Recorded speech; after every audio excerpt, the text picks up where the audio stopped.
Hello guys! Welcome back to my YouTube channel. It's me again, Stella Marie.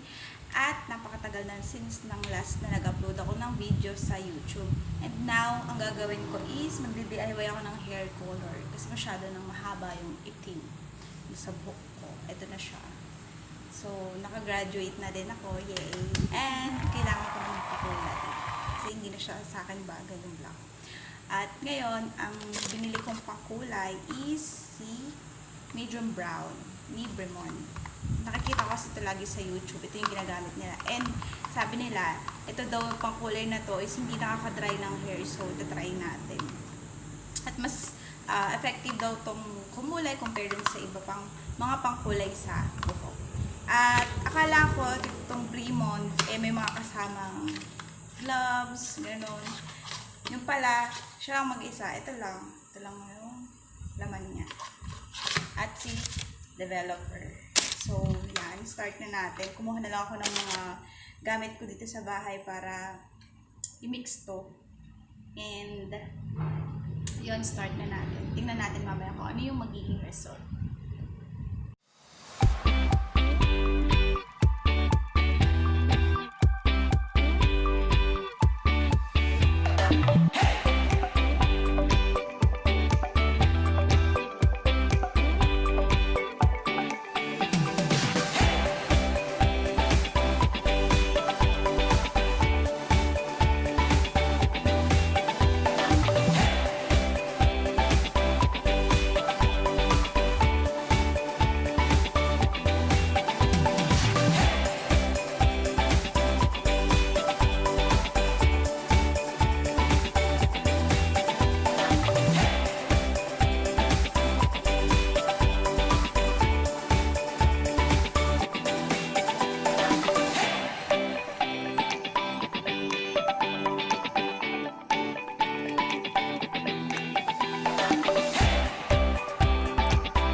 So, yun na nga guys, ang nangyari sa aking kulay ng buhok. Hindi siya gano'n nagkulay or talagang ganito lang ang kulay ng medium brown. Pero pagka sinaga naman siya ng araw, matapat ako sa bintana na to. Siguro okay lang din. Kasi hindi sa akin talaga pwedeng kulay ng kulay na makulay. Bawal kasi sa akin. So, pero balak ko pa din siyang kulayan next week ng light brown naman. Para medyo, parang wala kasi siyang effect.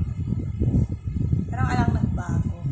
Kaya, tatry ko ulit magkulay next week. So, nga pala yung nagastos ko dun sa pinambili ko ng hair color is about 75 pesos lang.